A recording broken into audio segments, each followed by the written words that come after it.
And now, from approximately coast to coast, the U.S. Mint, maker of crisp new currency in a wide range of denominations, presents Classic Bob and Ray. Lee Ballou here, welcoming you to another Classic Bob and Ray program. As Bob and Ray's on-the-spot correspondent, I've worked with them from their early days in Boston to programs on network radio and television. Although they always sent me on interesting assignments, one of my favorite duties was following the Bob and Ray trophy train around the country. You'll hear excerpts of my travels as they were broadcast on WOR New York in 1974. But we'll begin with a sample of Bob and Ray as they were heard in the early 60s on New York radio station WHN. Next, Wayside Doctor.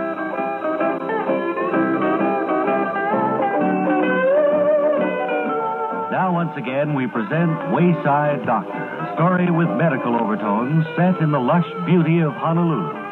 Starring Simpleton Ferg as Dr. David Muhu, Hawaiian Eye, ear, nose, and throat man.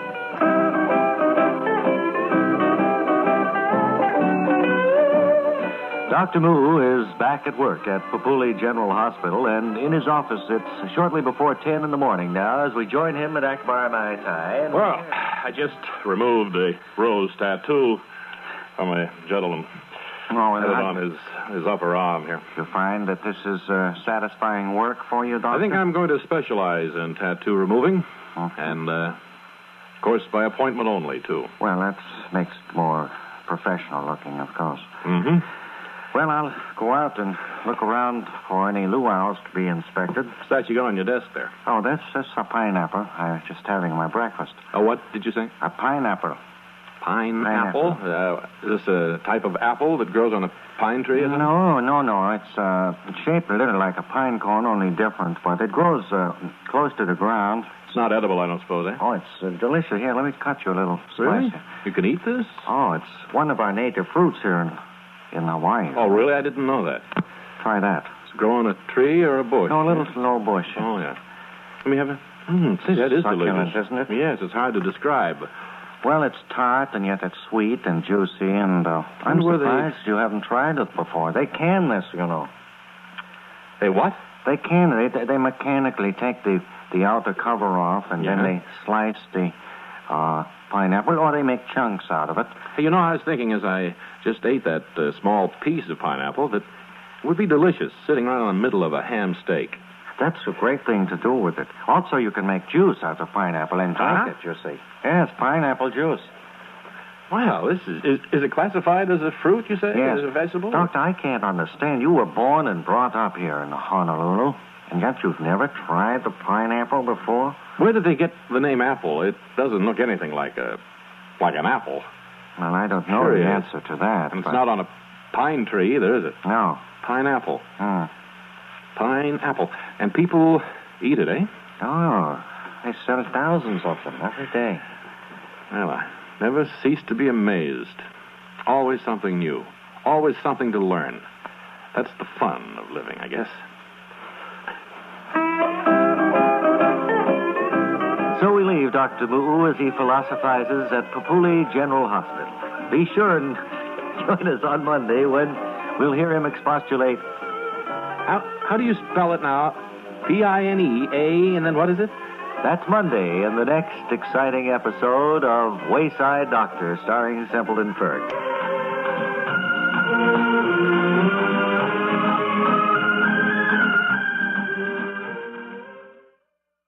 Now, do we have that report? Is that line in? Yes, it is. Wally Ballou is standing by at the trophy train in Madison, Wisconsin right now for another on-the-scene report. So come in, please, Wally Ballou. Madison, Wisconsin. Wally Ballou here at the trophy train. And as usual, there's a good crowd of fun-loving people, friends of the boys, who are here to go through and look at their documents, the plaques they've been awarded, various other citations, and, of course, the little human things, the personal items that have belonged to the boys, Bob and Ray, over the years.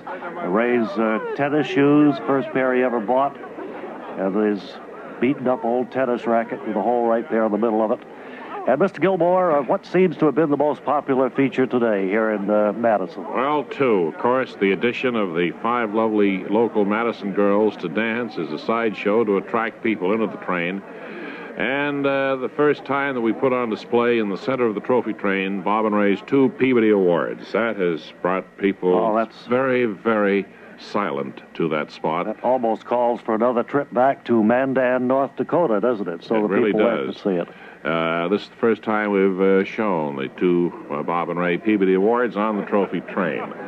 But as I say, it's at that point where the people who are going through the car stop and get very somber as they look at those 2 awards that the great boys earned years back. As well, they should look somber. I see the girls have clambered up onto the platform. I might point out that as we go to each town, we'll select 5 local lovelies to do this particular dance. Good idea. All right, girls, go right ahead. These are Madison girls. Point out that they do this without the help of money. They have We great don't have timing. the money for an orchestra. They don't need it, Mr. Gilmore.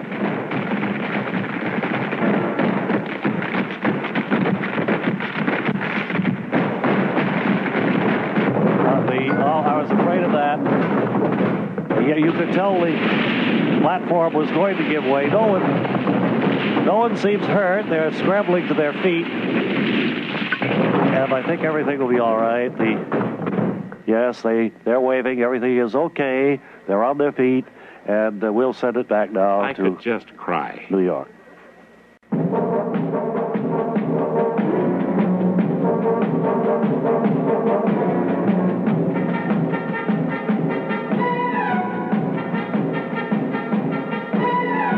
Now, the makers of Tingle, the long-wearing dental floss made of spun glass fiber, invite you to join us for another exciting adventure of Elmer W. Litzinger, Spy.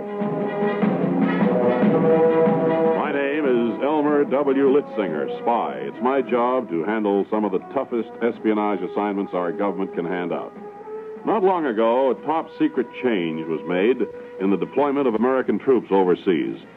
The Pentagon needed to know whether our potential enemies had found out about it, and it was up to me to infiltrate and listen. I went to a strange foreign city that I knew to be infested with enemy agents and hailed a cab. Where to, Mac? That city park where all the foreign agents hide in the bushes. Check.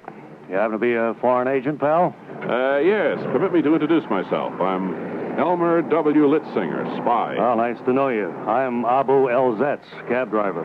What brings you to our quiet little town? I say, what brings you to... Oh, I'm sorry, I wasn't listening. I just noticed that American soldier standing on the corner. And we aren't supposed to have any troops deployed around here at all now. Is that a fact? Yeah. Could have sworn I read on microfilm somewhere that you had 3 divisions in this area. Oh, no, that's all changed. See, these latest secret Pentagon figures show that those men are in Hawaii now, awaiting new assignments. Son of a gun. Let me pull over the curb and look at that. I'll turn off the meter. You won't be charged. Well, I don't want to bore you with my shop talk. I know how cab drivers hate for passengers to prattle on. No, that's okay. American troop movements are, well, kind of a hobby with me. I like to write down all the latest stuff in my album here. Oh, really? Well, perhaps you'd like to borrow my miniature camera and get some pictures of these secret documents for your collection. Yeah, thanks. I don't have any of this data at all in my album. Have you been collecting military secrets long? Quite a while. I started in Korea in 1951, then I got some nice specimens in Cuba and Czechoslovakia later on. My employer encourages me to travel around and pursue my hobby. I have several more interesting documents back at my hotel, if you'd care to see them. No, thanks. I imagine one of my fellow collectors is rummaging through those right now.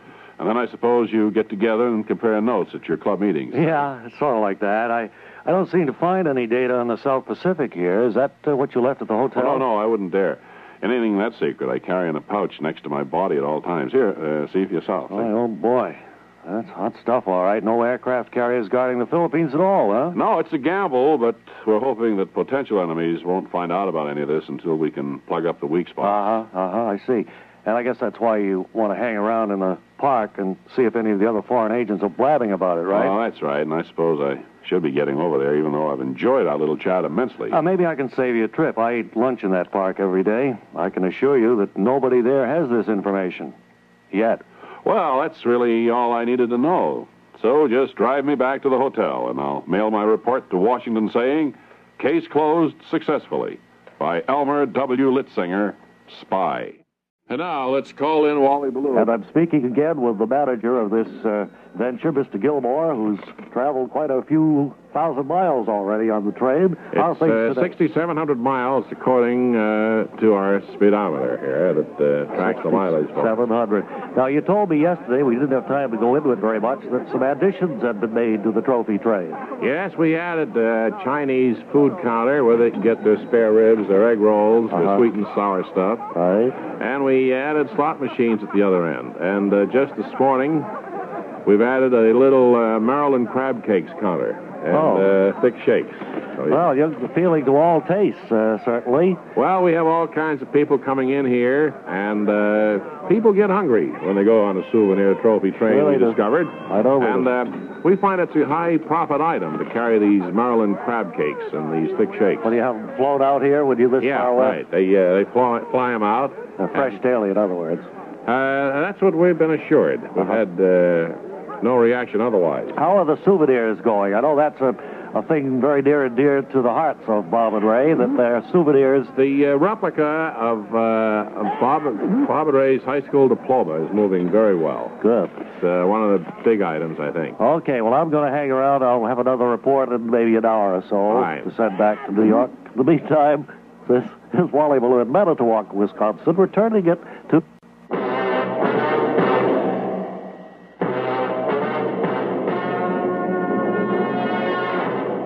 And now, the Old Line Sand and Gravel Company, producers and distributors of mud, invite you to ride with the men of Squad Car 119.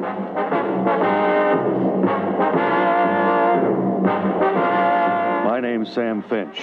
Me and my partner, Ralph R. Kruger, Jr., we're the unsung heroes of the police force. We ride a prowl car at night, up the boulevards and down the side streets, always on the lookout for those who defy the law. A couple of weeks ago, they had a shooting out in a big home in Santa Cruz. We were sent over to dust the place for fingerprints. We were setting up our equipment when my partner, Ralph R. Kruger, Jr., turned to me and said, Place looks a lot more homey since they took the body out. Yeah, nice place, all right. Really like that picture over the mantel. Must be a picture of the victim's kid. Says underneath it, Gainsborough's Blue Boy. I thought the victim's name was Gilhooly. Yeah, it was. Must be a picture of a neighbor kid or something. Funny they'd dress a kid up like that in that funny suit, even to have his picture taken. Yeah. A lot of funny things about this case that don't check out. Maybe the fingerprints will tell the story. Skipper said to be sure and dust the empty glasses on the cocktail table. Hand it to me, will you, Sam? Sure. Nice-looking glass. Those pheasants on the side of it. Yeah. Yeah, that's funny. These look like your prints on here, Sam. See? They've got the loop on the top and the swirl down here. Well, they probably are my prints. I handed you the glass, remember? Shouldn't have done that, Sam. It's going to look pretty bad in court. Hope you've got an alibi for 3 o'clock this afternoon. That's when the killing took place. I was in a movie about 3 o'clock. Anybody with you? No, I went alone. The jury isn't going to believe that, Sam. Better get yourself a good lawyer. You're going to need him. Gonna take me in, huh? I've got no choice, Sam. Your fingerprints are on the glass. Yeah. Sure looks like I did it all right. Oh, I'll get it. This is the skipper. You fellas can lock up down there and come back to the office. The killing has been solved by the man of Squad Car 227. The fugitive has been identified, booked, and brought to trial. In a moment, the results of that trial. And while we're waiting for the outcome of today's exciting case, just a word from your Old Line sand and gravel dealer. To keep trespassers off your property, there's no substitute for a 2 or 3 foot layer of good, sticky mud. Have a carload or 2 dumped at your place today.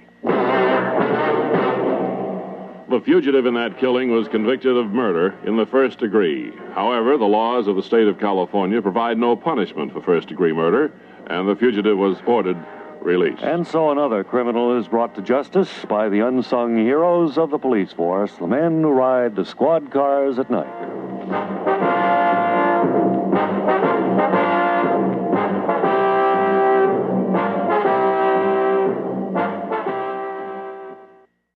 Wally Ballou is standing by in Manitowoc, Wisconsin. So come in, please. Wally Ballou. Manitowoc, Wisconsin. Wally Ballou here at the Bob and Ray Trophy Train. And as usual, well, The manager, Mr. Gilmore, is here with me, and at our last check a half hour ago, he mentioned that they have added some new items of food, Chinese food, and we've slot machines, Maryland crab cakes and thick shakes. And just this morning, we instituted the famous Bob and Ray huge burgers.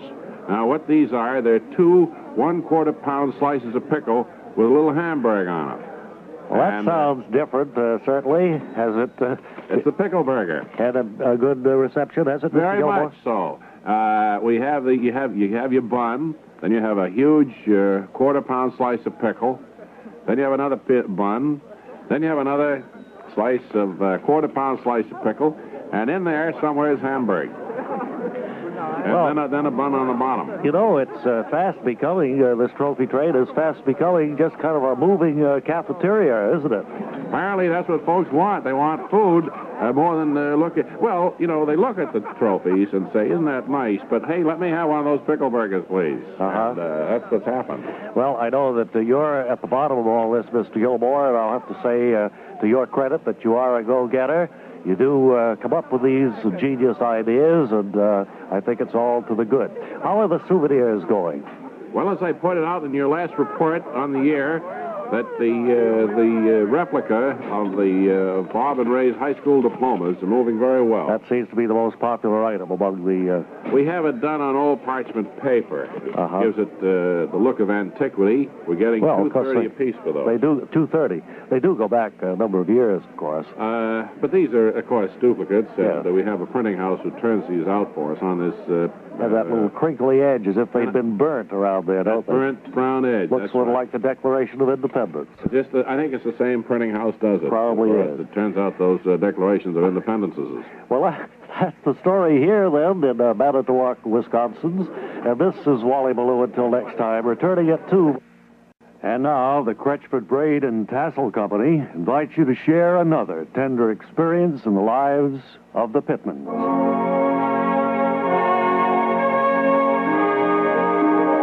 I don't believe I shall ever forget that farmhouse in Oklahoma where my parents and brothers and sisters and aunts and uncles and grandparents and I all grew up together. The Great Depression was upon the land, but our needs were simple, and my father always brought in an ample harvest of dust to see us through. Thinking back on it all now, one day in particular stands out in my mind. I was in my room upstairs and went rushing to unlock the door when I heard someone knock.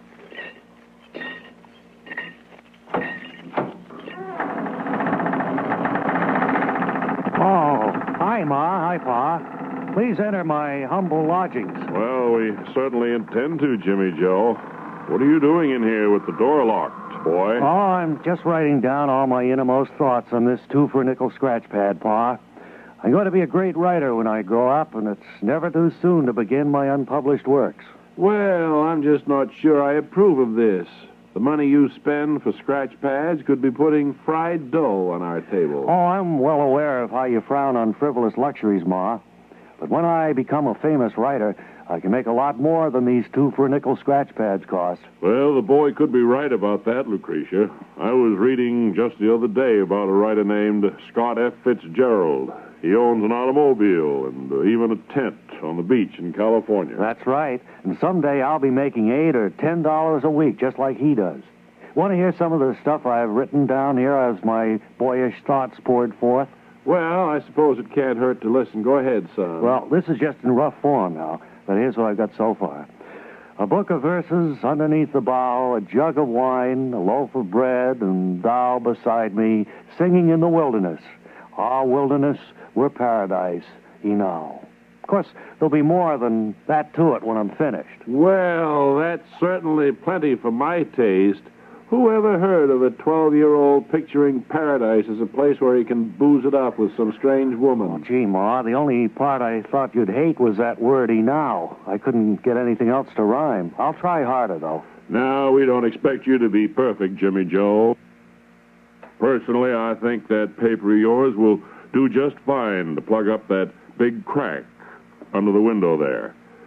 So you put it in place, and then Then get to bed, boy. Well, okay. Good night, Pa. Good night, Ma. Good night, Jimmy Joe. Good night, Roy boy. Good night, Aunt Sadie. Good night, Cousin Chinglo. Buenas noches, Fernando. Good night, little canaries. Good night, Grandma. Good night, baby Lucille. Good night, everybody else. Good night, Ma. Ah, those dear, sweet voices remain loud and clear in my mind after all these years. My parents are gone, and my brothers and sisters have all moved away. Good night, Buck Rogers. Good night, Gene Autry's horse. Still, the pleasant memories of those happy times linger on. For even during the Great Depression, our house was a place of love and caring. Good night, stars. Good night, moon. And wherever I may be for the rest of my days, I shall always carry with me the fond recollection of my wonderful family and the old home where we lived. This week's episode of The Pitmans has been presented by the Crutchford Braid and Tassel Company, makers of fine doodads for your home and fine epaulette fringe for your military uniforms.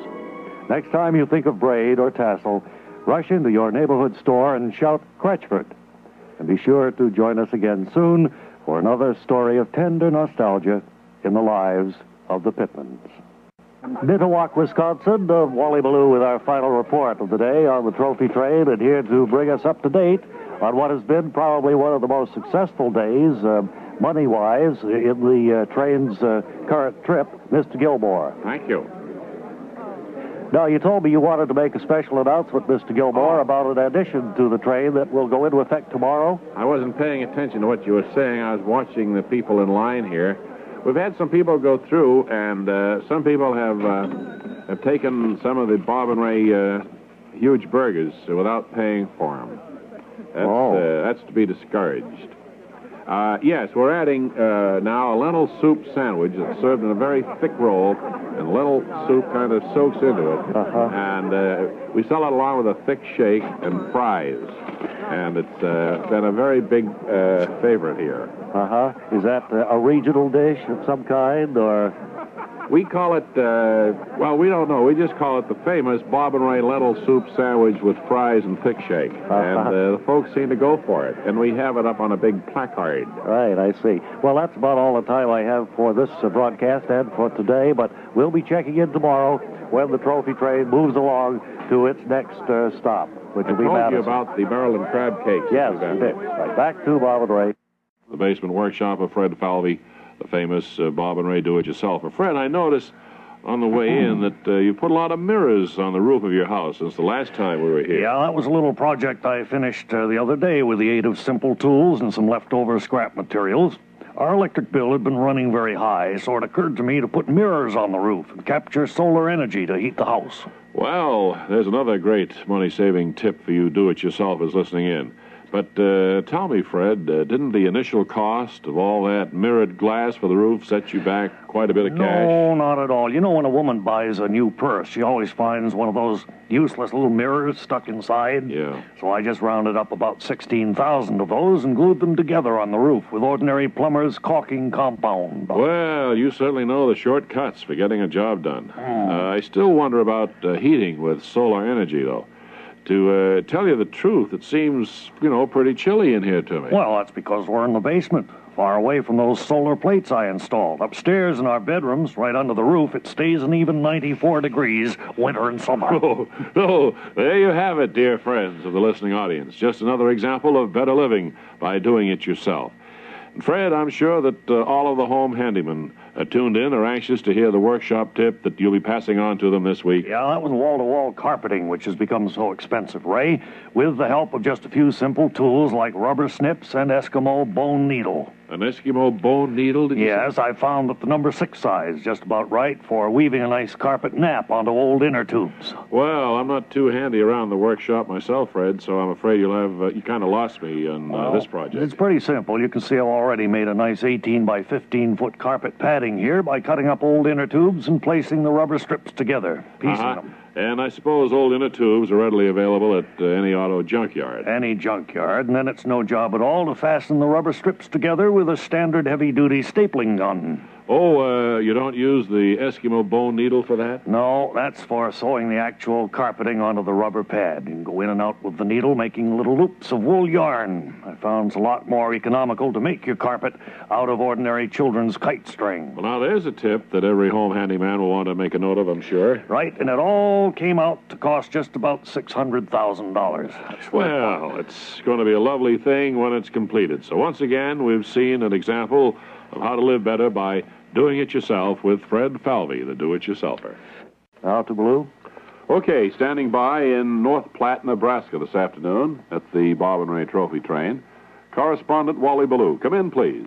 Platte, Nebraska. This is Wally Ballou, and we have a good crowd today.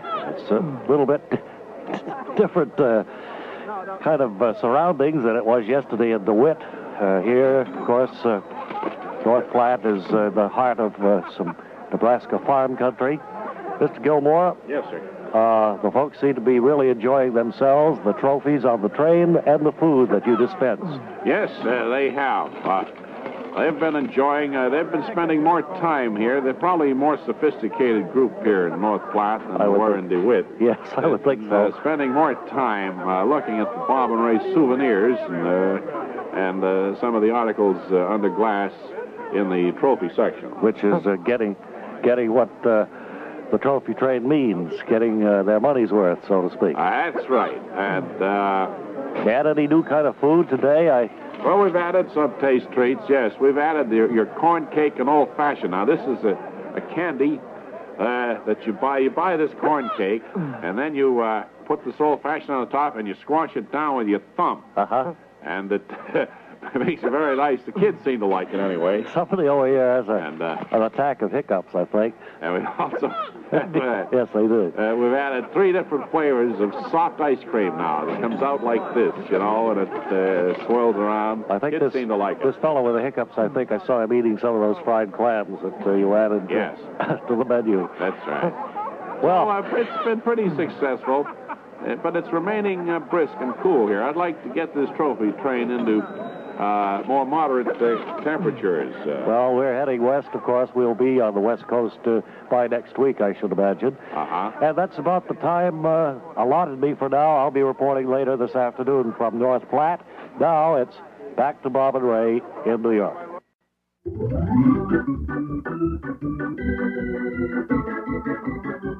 Well, that's about all the time we have today. Classic Bob and Ray was written and performed by Bob Elliott and Ray Goulding. Additional material by Tom Cook, Lars Hoel, and Ole Olehi.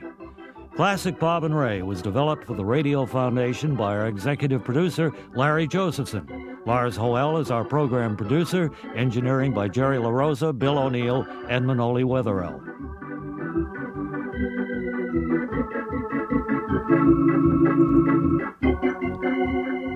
And now this is Ray Goulding reminding you to write if you get work. Bob Elliott reminding you to hang by your thumbs.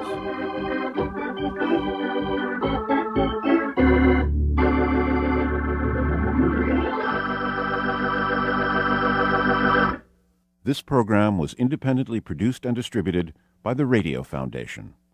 This is the Radio Art Radio Network. And now, from approximately coast to coast, the Old New England Sand and Gravel Company, producers and distributors of mud, present Classic Bob and Ray. This is Father Butcher, the beloved patriarch of one feller's family. I'm taking time off from trimming the rose bushes to tell you about today's heartwarming edition of Classic Bob and Ray. Of course, you'll hear all about Fanny and myself as the children return home.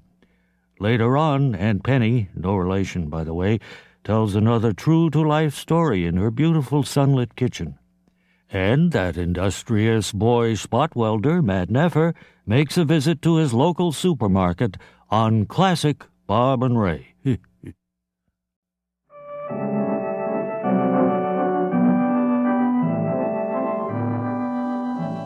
Time now for Matt Neffer, boy spot welding king of the world. Today, Matt, boy spot welder, is taking a much-earned rest from his job at the factory. We see him and his friend Todd shopping for provisions at the local supermarket. We join them and we hear... This looks like a pretty good thing. 2 for $39. Say, have you seen these new shopping carts, Matt? They've certainly improved them, Todd. Certainly have come a long way with Look at these pneumatic tires. Look at how easily it handles. I just put my hand on the one hand, almost as though you had power assistance somehow. Yes, turns on a dime, Hey, too. will you two guys watch it? Sorry. I'm trying to stack grapefruit sections. Matt, come over here by the frozen food display.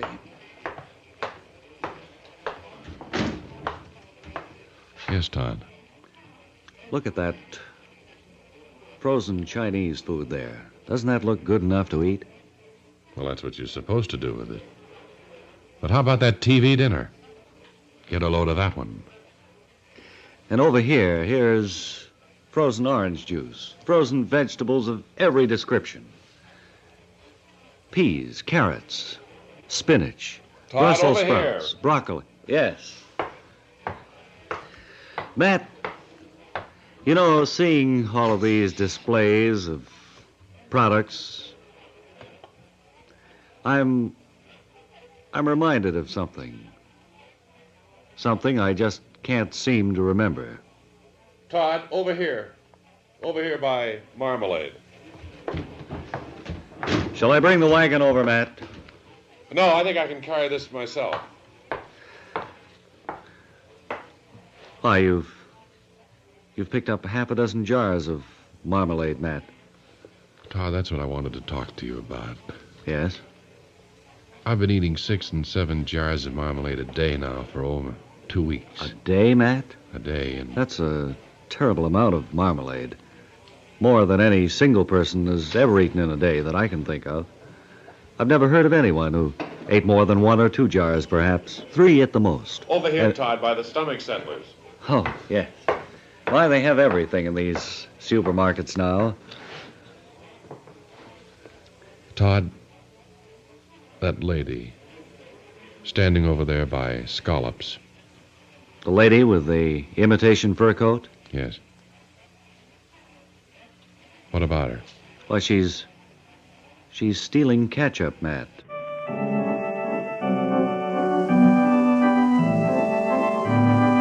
Well, have Matt and Todd stumbled upon a crime as they visit the supermarket? And what will Matt do now that he knows the lady is stealing ketchup?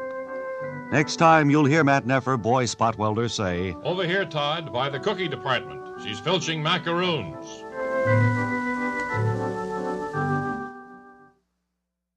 We're going to take you behind the scenes in radio today and show you how reports from correspondents who work away from the studio are phoned in earlier, taped and saved for later use on the air.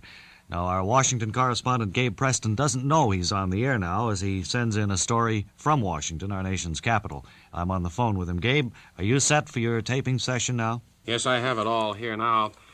Is the tape running? Tape is rolling now, so anytime you want to go ahead, you just start. The tape is running, okay. Okay, here I go.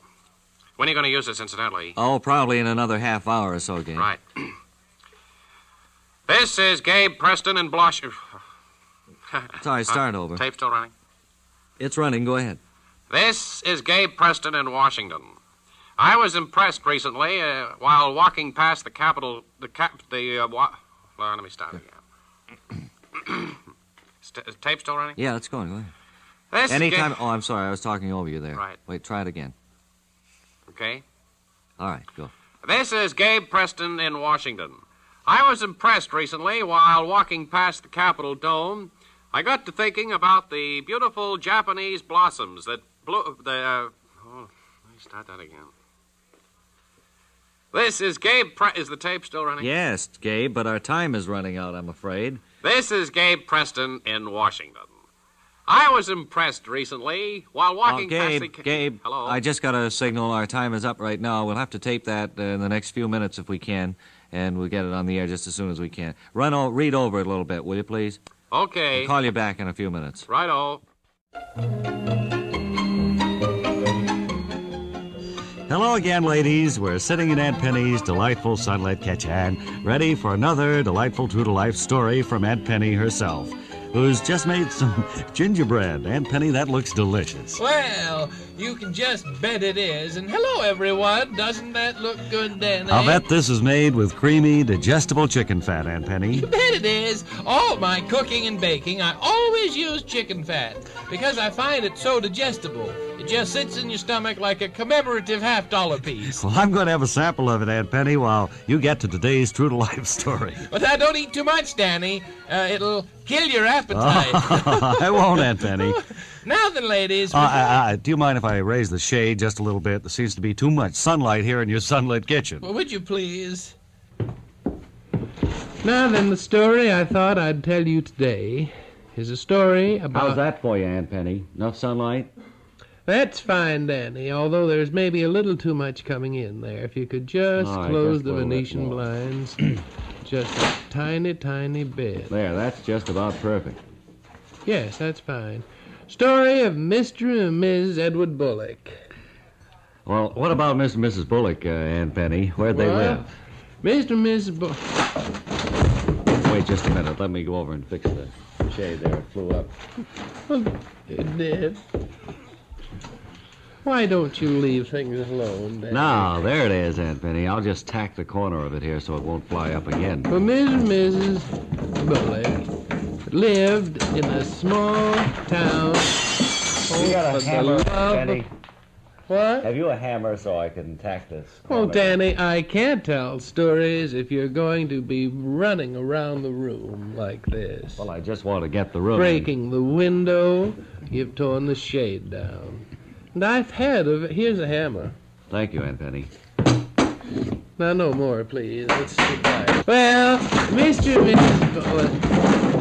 Oh, my word, Danny. What with all the carrying on, I'm afraid I don't have time for the story of Miss Bullock. Oh, dear. But you ladies remember now to do all your cooking with chicken fat. It's so digestible and so good that you'll have the fluffiest cakes and the nicest pie crusts you ever thought possible. I'm going to help myself to some more gingerbread, Aunt Penny, if you don't mind. My word, you're a flannel mouth, Danny. Great Scott. Well, you're not going to leave our story there, are you? Well, I have to. I have to leave. Between all the talk about chicken fat and you're breaking the window and tearing down the shade, I haven't had time to tell the story. Well, I'm sorry, ladies, but Aunt Penny will be back again soon to continue the story of Mr. and Mrs. Bullock. Oh, my word. I know it's an exciting one. Goodbye, Aunt Penny. Bye.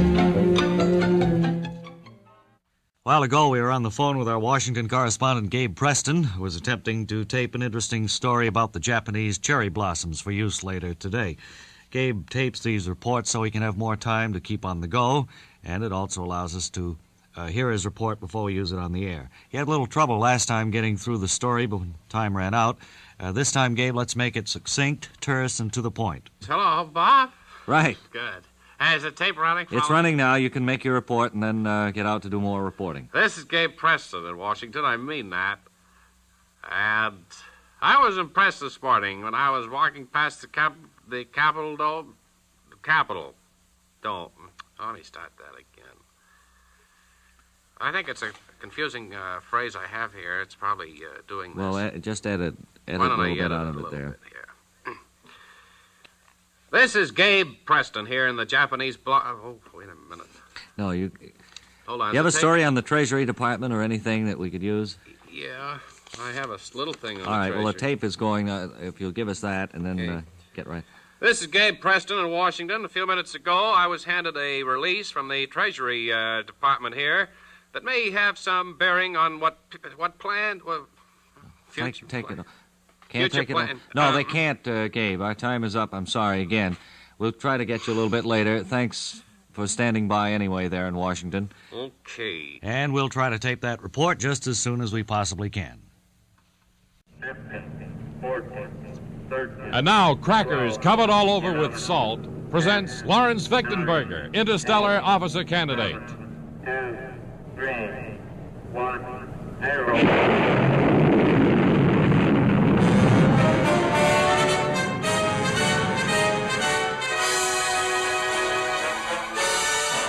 In our last episode, Lawrence Fichtenberger, with his boisterous but serious compatriots at the Interstellar Space Academy, have been given the assignment of taking the experimental rocket IGS-2 to Osiris, the unknown planet. Now, as Fechtenberger makes his last-minute preparations, Mug Malish comes up to him, and we hear... Oh, Malish. Fechtenberger. Are you making the trip to Osiris with us? Well, I suppose I got to, Fechtenberger. The chief assigned me this trip. How are your grades this semester? Oh, what are you always talking about my grades for, Fechtenberger? They're very important here at the Interstellar Officer Academy, I'll have you know, Malish. I'm sneering. You always sneer. That's one thing that's wrong with you, Malish, other than that you don't apply yourself in the classroom. If you want to be a good officer candidate, you must study. For someday it will be your responsibility and your duty to go out into space and to defend this great planet. Pooh-pooh, Fechtenberger. Oh, pooh-pooh yourself, Lawrence, or Mug Malish. Well, come on, we might as well not waste any time. I've checked over the decentralizing starboard stabilizer. What's the oxygen situation at Osiris? Well, it's the unknown planet. We don't know. But we got plenty of reserve oxygen in the tanks for us. Well, as human beings, you know, we must have oxygen in order to live. If there's no oxygen on Osiris, there would be a good chance that we would not live. I think I skipped class that day. Oh, you see now how that stuff comes back to roost? You have to attend every class and pay strict attention to your instructors. Pooh-pooh, Fechtenberger. Oh, pooh-pooh to you, Mug Malish.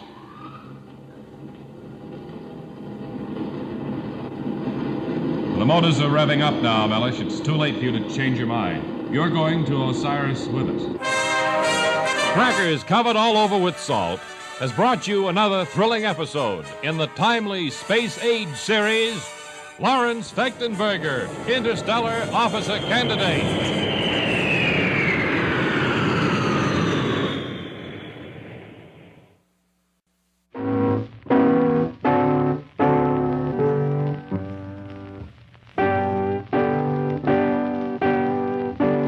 Now, with his stirring theme, Old MacDonald Had a Farm, recorded on the piano by his wife, we present the Bob and Ray agriculture expert, Dean Archer Armstead, director of the Lackawanna, New York Field Station. Dean, it's a real pleasure to see you again this Friday. Today we thought maybe it would be interesting if we handed over some of the mail to you and let you answer some of the farm problems and questions that have been submitted. Several people, Dean. That will be posed in communications. Several people, Dean, have submitted samples of various twigs and leaves which they have found in their travels during vacation. I'd like to have you identify them. Open up the first one. One you're holding in your hand now. See what it is. That's poison sumac. Poison sumac. Here's a branch, some kind of a, looks like a vine of some sort. That is some sort of a vine. And can you identify it a little more clearly? I mean... Well, it's a type of vine that grows in the eastern section of the North American continent. It extends all the way from Maryland, clear up into the Canadian provinces, Canadian. I see. All right. Our next one here is a shiny red leaf, a small leaf. It's a maple leaf. That's a maple leaf. And this one here, how about this? Oak. And this letter is very interesting. It says, I believe that during my vacation I stumbled upon a man-eating mulberry bush. I am submitting a piece of twig from it. Can you identify it as such? Well, I don't believe that there is any man-eating mulberry bushes anymore. For a long period of time, we were very concerned about the man-eating mulberry bush. And they just went around for so many years. It caused so much trouble, and people didn't know what to do. I would recommend in this case that they write to me for a pamphlet, and I'll send them a return mail. Mm-hmm.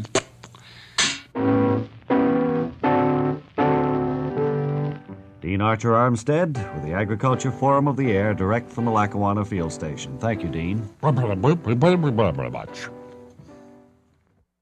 Now to Methuen, Massachusetts. That's Methuen, right? Oh, Methuen, Massachusetts. Weren't you born about 5 miles from there? Yes, isn't that funny? Oh, I've done that all my life. Now then to Methuen, Massachusetts, and Wally Ballou. Obviously, Mr. Ballou doesn't know he's on the air, so let's attempt Has one of once our more. ace engineers with him, I should think. No? Well, let's try once again, shall we? Up in Methuen, Massachusetts. Methuen. and Wally Ballou. Blue from the Methuen Works here, the Eastern Regional Plant. What's that, Charlie? We're having a little difficulty here. Control room, everything seems to be all right. It's a matter now, I think, of just coordinating our signals. If you could... Yeah, I know he is, but he's going to call us when we go on, or how are we going to know if he's on or off? Engineer, could you check through and contact the engineer on the scene at Methuen? Hello, Bob and Ray. Anytime you're ready. I'll count 3 and be all set. Wally Ballou is counting 3, so now quickly. 2. Oh, wait a minute. This is, let's try once Somebody's again. nervous, I think, on the... 3. Hello, Bob and Ray. This is Bob and Ray in New York. It would come through good if he just... Bob and Ray in New York calling Wally Ballou in Methuen, Massachusetts. Come in, please. Picture from here, and until next time, this is Wally Ballou and my broadcasting companion, Artie Skirmahorn, saying thanks a lot for listening, and now back to Ray. I'm awfully sorry, friends. We'll try to do this again.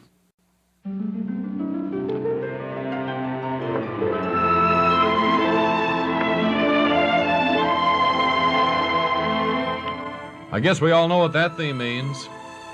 Another episode. You know what it means. You've been on the show for years. 28. Another episode of One Fella's Family. Are you a little sick of it, sir, if I may ask? Speaking as a No, not non-professional really. now. I've kind of come to believe in the character that I play. Yes? Okay, well, let me get along with the announcement, because I'm getting a hurry-up signal from the engineer. Today's episode is entitled The Children... Well, that's not what he means. It's on fire here? What? Well, what do you mean by that? On fire? Well, I was going to say that we better cancel this episode altogether. Oh, can we go ahead with it? Fine. It's called The Children Return Home. It's taken from Book V, Chapter II, no special pages. As we look in on the family, we see Father standing in the kitchen. Fanny, What? you seen my rose bush trimmers? Oh, for the land's sake, rose bush trimmers. Just It one must or be... 2 bushes more to trim, and I'll be all through. You have trimmed those roses right to a nub. It's a beautiful morning here on the Pacific coast. It certainly is lovely, but don't go near the rose bushes. We didn't have a rose all summer. Fanny. Every day you go out and trim them. Well, I suppose now that fall is just around the corner, the colder weather will be setting in. Well, that's a profound thought. And, of course, with that comes the opening of school. Well, school's opened, you know. Opened this past week. What did you say, Fanny? Say school's opened this past week. Well, what about the children at camp? Didn't they come back from camp? I don't think so. I haven't seen Hanky or Panky or Spanky or any of the others around. How about Nicky or Ricky? Well, they're too old for a camp. Yes. Hanky, Panky, and Spanky are Nicky and Pinky's children. You don't say. Fanny. Yeah, for the land. And they never did come home then, did they? Not that I know of. Probably got a job up there at the camp. Well, it's very possible. Yes. Well, it'll be a happy day when the children return home. You've been listening to... Would you watch your signals, engineer, please? It makes it very difficult here. You've been listening to One Fella's Family. Brought to you... Not brought to you. It was sustaining. It was called The Children Return Home and taken from Book V, Chapter II, with no special pages, I'm told. One Fella's Family is written and produced by T. Wilson Messy. This is a Messy production. Will somebody help Father up off the floor? Another of life's embarrassing little moments coming to life now as we stop in at a neighborhood supermarket. So, Mal, what's new anyway? Oh, nothing much, Fred. I just figured I'd get the shopping done, get home early. So How's the missus? Oh, great. How's yours? Oh, great. See, you painted your house the other day. Yeah, I got that all fixed up. Well, I'm lucky in that respect. I have, so much stone and all. I know just you have do. trim to do and all. Yeah, well, I remember when you did it. Yeah. I helped you out there last summer when you did it. Yeah, You're working overtime, too, are you here? I see your car coming home late at night. That's great. busy. Hey, I was thinking we ought to... Friday night. No, excuse me. Friday night, Bertha wanted to know if you and Madge could come over. Well, I nothing think so. important or anything. Just come over and we'll shoot the breeze. Sure. Huh? Like to, and I'll ask Madge just as soon as I get home. I'm Look, sure come any time after 7, as soon as the kids are all in bed, you know? You know, we were talking about the other day is maybe we can take that summer vacation place we had last year, you know, the cottage for the four of us. Gee, if we could get it again, wouldn't that be great? Oh, wonderful spot. See, the kids had a wonderful time. Wonderful time. Hey, didn't realize what time it was. I got a check for $12.50. I'd like to cash here, Fred. Okay, personal? Yeah. Gee, that's over $10, isn't it? Mm-hmm. I didn't realize it was so late, actually. Hold it just a second. Attention, please. Attention, please. This is checkout area 3. We have a person who says his name is Malcolm E. Fledge. Oh, That's hey. the signature Hey, on Fred. a personal check for $12.50. Hey, Fred. We would like 2 witnesses. Oh, Two Fred. witnesses. Would you come look at the person at checkout 3 Hey, wearing Fred. a dark coat, gray hat, and unshined brown shoes? He stands about 5'10", blue eyes, weighs about 185 pounds. Hey, Fred. He's about 5'11". Would you please come to checkout area 3? He wants to cash a check for $12.50. Fred, what'd you have to do? You've Thank known me you. for 15 years. What's all this? Gee, Clam up, Fred. buddy. It's over 10 fish, isn't it? Well, sure, it's $12.50, but wow, this is kind of embarrassing. I don't see anyone coming around. I'm sorry. I'll, Well, look, could I call the boss, have him verify it, or... I can't go to the boss and tell him that I have a I fellow. know, but you know me. Let me finish. Okay. I can't go and say, I have a fellow here who wants to check cash for $12.50. There is a regulation. You have rules, I know. I know you have rules. Right, I let's tell you see. what, Fred, can you lend me $12.50?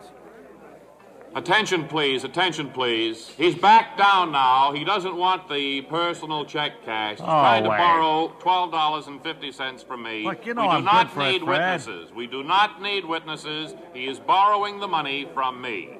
Well, can I have it? Sure, here you are. Oh, thanks a $12.50. lot. I'll see you Friday then. Right, say hello to Bertha. Okay. Or Madge. Here with us, once again, after rather a stormy last month, with probably one of the biggest flops Broadway has ever seen, is Mr. Barry Campbell.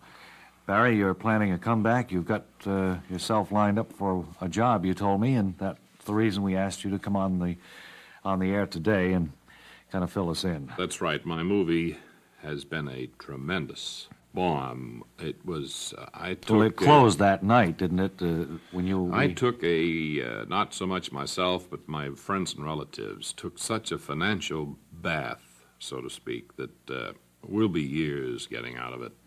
It was another case of my misgauging what the public wants at a particular moment. I goofed.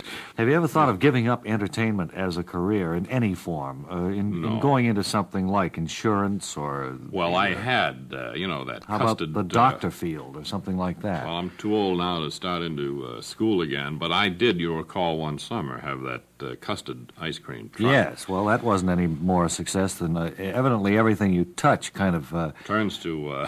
kind of folds up in your hands. I'm turning to something now that will be solid for me, will ensure me a steady income, which has probably been my biggest Well, that's what we're trouble. looking forward I've had to.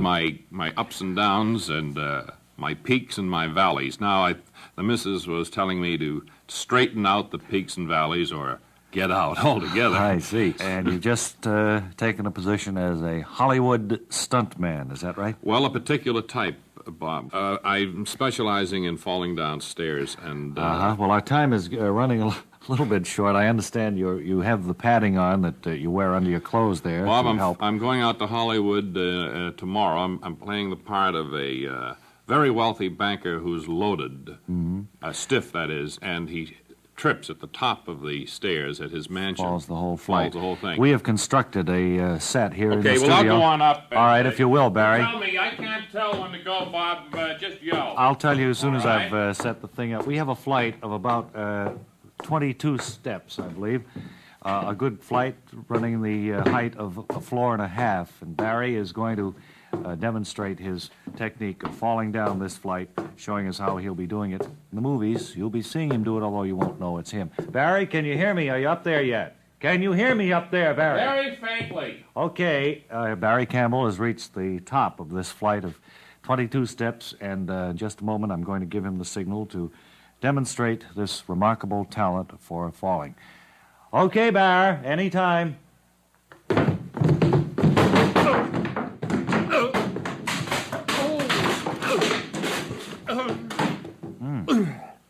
Barry Campbell has fallen the full 22 steps here, and he's now rolling over. Barry? Don't. I wonder if... Don't touch me.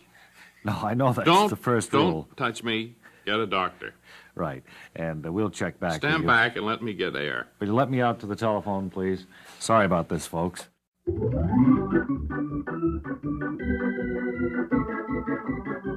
Well, that's about all the time we have today. Classic Bob and Ray was written and performed by Bob Elliott and Ray Goulding. Additional material by Tom Cook, Lars Hoel, and Ole Olehi.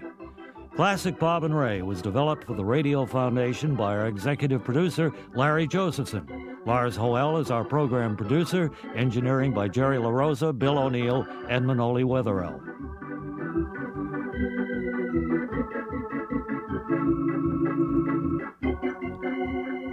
And now this is Ray Goulding reminding you to write if you get work. Bob Elliott reminding you to hang by your thumbs.